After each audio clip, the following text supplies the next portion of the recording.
how has all the prep going into this weekend been?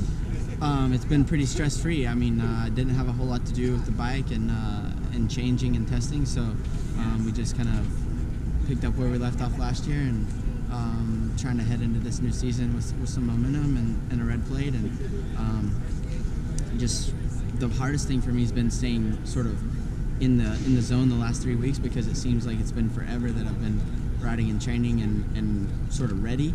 So yeah, I think now that we're finally here, ready to race, it's a good feeling. For a guy that you know you're ready and you're prepped and everything, the last race you did was what, Bercy?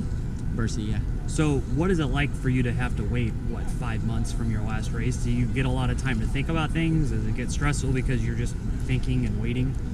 Yeah, like I said, the hardest part is like when you know, as a lights rider, you have to be ready for A1, period. So I was ready at A1, and then I have another 6 weeks. I was on a really high level, and you have another 6 weeks to kind of sit and wait and, still be ready. So I think like 3 weeks ago, I was kind of pulling my hair out like, man, are we ever going to get able to go racing? But now that we're finally here, it's a nice feeling. And like I said, it's been pretty stress-free and no real issues, so I'm happy. Another year of boot camp, how was that? Does it get easier the second time around, or is it harder? I have to say this year it's been a lot more manageable for me.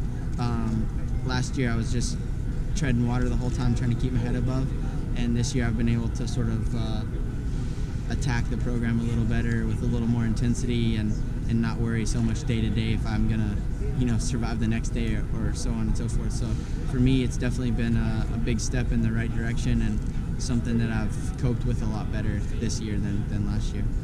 For being a defending champion, you've kind of stayed off the radar in the last few weeks. Did you stay in California the whole time, or did you guys go back to Florida? I stayed in California until Glendale, and then I've been in Florida for the last three weeks. And so it was just me and Alden for 2 weeks, and then Marv came back this week. So it's been nice to kind of be there by myself, just grinding it out.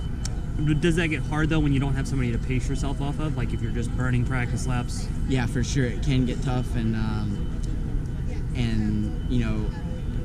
one of the luxuries that you kind of take for granted is that when those guys are around, you always have a gauge, and then when they're not around, you don't have a gauge, so you're kind of like guessing if you're right or wrong, or fast or slow or whatever.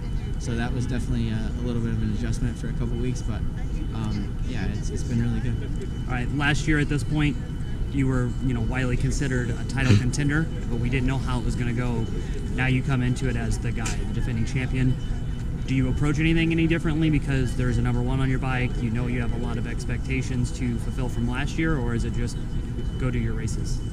I think it's just go do my races. I mean, we had a goal last year to be in the top 5 every weekend, and it paid off in the end, and I think that's kind of our same goal this year. I mean, obviously I want to assert my